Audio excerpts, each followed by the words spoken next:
ما تيجي احكي لك قصه خفيفه لذيذه سريعه كده. بيقول لك كان يا مكان كان في فريق في المركز الاول وفريق في المركز ال 13. فالفريق اللي في المركز الاول ده كل ما حد يساله انت رايح فين يقول لك انا نازل اشوف ترتيب الفريق في المركز ال 13. تيجي تقول له جاي منين يقول لك كنت عند الفريق في المركز ال 13. تيجي تقول له طب انت بتعمل ايه يقول لك انا مستني الفريق في المركز ال 13 ده لاعبني عشان احط عليه. فشوف بقى حكمه ربك في الموضوع. تدور الايام ويعدي 3 اسابيع بس والفريق اللي كان في المركز ال 13 بقى في المركز الاول، والفريق اللي كان في المركز الاول بقى في المركز الرابع وممكن ينزل المركز الخامس. تعرف ده معناه ايه؟ لا انا بسالك، تعرف معناه ايه؟ ما تعرفش؟ فاعمل لايك وشوف سبسكرايب شايف القناه عشان جدا اول باول ان شاء الله. وتعالى نحكي على اللي حصل في ماتشات الدوري النهارده. اينشتاين لما سالوه ايه تعريفك عن الغباء قال لك الغبي اللي بيعمل نفس الحاجه مرتين وبيستنى نتيجه مختلفه. فجه المعلم مالك فيريرا قال لك انا هثبت ان اينشتاين دي نظريته غلط. فعمل ايه بقى المعلم؟ عمل نفس الحاجه 5 مرات وهو مستني نتيجه مختلفه وفي الاخر طلعت نفس النتيجه، بياخد على قفاه. عمل نفس الحاجه قدام وادي دجله وخسر، قدام المقاولين وتعادل، قدام الجونه وتعادل، قدام الاهلي وخسر، قدام الغزل المحله النهارده وتعادل. هي نفس الحاجه، هجيب جون وارجع ادافع.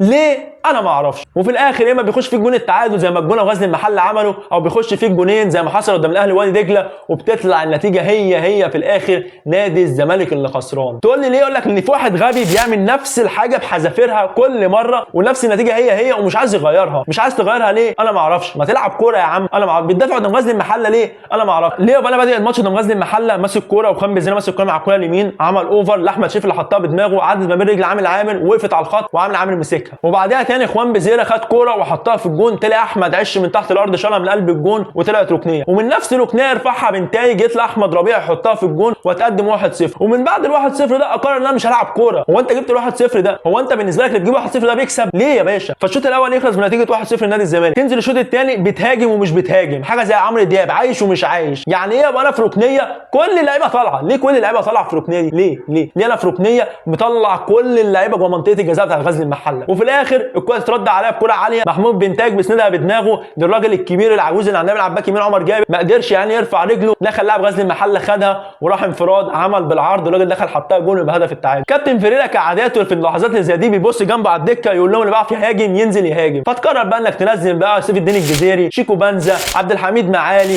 الناس دي كلها مش هتنزل تجيب لك جون يا معلم. سيف الدين الجزيري ده اللي انت معاقبه واللي انت عامل معاه مشاكل واللي هو اصلا مش طايقك، انا لو مكانه وانت نزلتني في ماتش زي ده لو الكوره جالي والجون فاضي هضيعها. شيكو بنزا راجل عايز فلوس فهو لازم مش طايقك برضه فمش هيديك اداء. عبد الحميد معالي ولا انت بتديله فلوس ولا اديت فريقه فلوس اصلا، ممكن يحرف عليك شكوى، فالنتيجه تطلع طبيعيه يا باشا انك تتعادل قدام غزل المحله. جبت جول عن طريق شيكو بنزا واتلغى عشان الكوره طلعت بره، وبعد كده جات لك كوره في اخر الماتش عن طريق الفينا اللي حطها وهو مدي ظهره للجون في العارضه. غير كده نادي الزمالك ما جاش، تنتهي المباراه بنتيجه 1-1. تيجي تسالني دلوقتي سؤال، هو العيب في المدرب ولا في اللعيبه ولا في الاداره؟ هقول لك يا باشا بالنسب كده المدرب 30%، اللعيبه 20%، الاداره 50%. تقول لي ليه؟ اقول لك هيئ المناخ الطبيعي للعيبه وللمدرب واستنى منه نتيجه. ما تبقاش انا مدرب جايب له لعيبه ويجي يبص على اللعيبه دي ما يلاقيهاش، جايب له واحد زي شيكو بنزا الراجل ده المفروض هو معتمد عليه من اول الموسم والراجل خطير وبيعمل فارق، يجي في ماتش واثنين ما يلاقيهوش. ليه؟ عايز فلوسه. ماشي نفسك بادم كايد، طب ادم كايد نفس المستوى؟ لا. طب تيجي بعد كده المدرب اصلا ما بياخدش فلوسه، الراجل شغال من غير نفس، اللعيبه ذات نفسها ما بتاخدش فلوسها، الانديه بتاعت اللعيبه ما بتاخدش فلوسها، فكل ده مناخ بيأثر على الفرقه، فطبيعي تلاقي النتائج دي. فقبل ما تلوم المدرب لوم نفسك انت كاداره انك انت اللي حطيت المدرب واللعيبه في الموقف ده.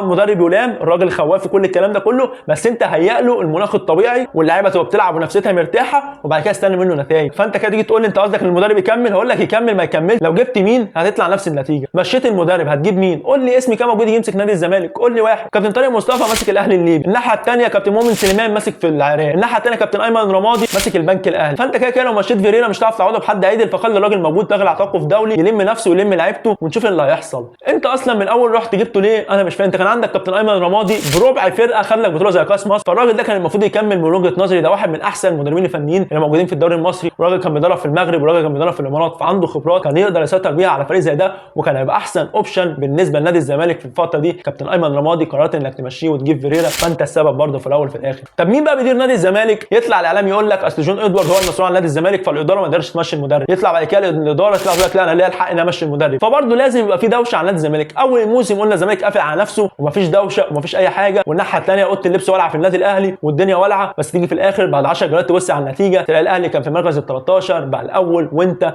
رجعت ريما لعيبه القديمه في المركز الرابع. ويا عالم هتعرف تلعب على الدوري وتلعب على دوري الابطال ولا تروح كونفدراليه زي كل سنه. بص على فريق زي النادي الاهلي نزل المباراه انا عايز اكسب، نزل المباراه جاب جون عن طريق اشرف بن شرقي اتلغى بالاوفسايد، قال لك مفيش مشكله. بعديها اوفر من محمد هاني تاني دخل كوكا الباك الشمال حطها جون، بعد كده جاب جون ثالث عن طريق اشرف بن شرقي بس اتلغى بالاوفسايد، قال لك مفيش مشكله. زيزو رفع اوفر، ياسين مالك دخل حطها بدماغه، ويبقى الهدف الثاني للنادي الاهلي ويخلص الشوط الاول 2-0 للنادي الاهلي. ينزل الاهلي الشوط الثاني يقول لك 2 مش كفايه، انا هجيب الثالث، ويجيب الثالث ويريح نفسه. بس لما فريق زي كرابة الاسبانيه قرر يلعب عليه كوره وجاب فيه جونين والمباراه بقت 3-2، الاهلي ما توترش، الاهلي ما خافش ورجع يدافع ويسيب لهم الكوره، بالعكس الاهلي مسك نفسه ورجع تاني يمسك الكوره ويفرض سيطرته وجاب الجون الرابع وموت المباراه وخد اللي هو عايزه المباراه ال3 نقط. تقول لي اداء حلو اداء وحش، انا ما يهمنيش الاداء، اهم حاجه 3 نقط. مش هنيجي يا باشا في الاخر يقول لك الاهلي خد الدوري عشان جمع اكتر نقط والزمالك خد الدوري عشان بيلعب احسن اداء من غير فوز من غير نقط ملوش اي 30 لازمه. وانت اداك بيبقى حلو لحد ما تجيب الجون الاول، واول ما تجيب الجون الاول بترجع تاني فريق عادي منتصف الجدول. تيجي تبص على لعيبه في الملعب، ناصر ماهر مش فاهم ملته ايه. هل انت يا ابني انت خير ولا شر بالنسبه لنا؟ يعني انت في الماتش النادي الاهلي مضيع انفراد ما فيش حد ضيعه وخلينا نخسر المباراه. النهارده في جوله الجون بتاع نادي الزمالك كوره جايه لك عند الركنيه بتشوط ايه؟ لقيت الكوره طالعه على مرتده بجون. في ماتش المقاولين انت السبب، في ماتش وادي دجله انت السبب، في ماتش فيوتشر انت اللي كسبتنا، فانت خير ولا شر انا مش فاهمك. تيجي تبص على معالي الراجل ما فيش، احمد حمدي الراجل راجع بقاله كتير وبرده له اعذاره. الاثنين الوحيدين اللي كانوا باينين في نادي الزمالك النهارده وباين ان هم ليهم تاثير، احمد ربيع الراجل اول ماتش يلعبه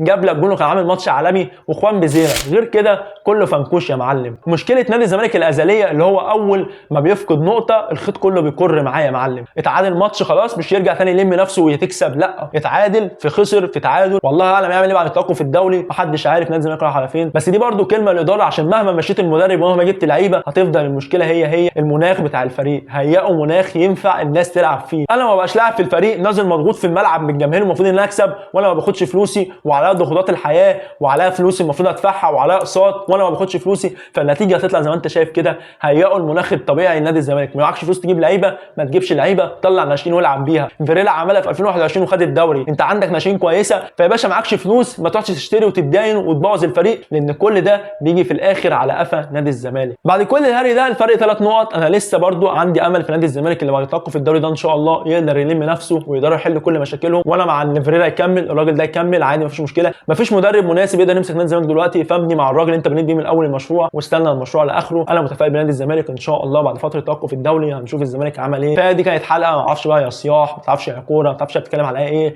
عامه انا طلعت كل الكلام اللي جوايا. فلو عجبتك الحلقه اشترك باللايك وشير واشوفك ان شاء الله. السلام عليكم.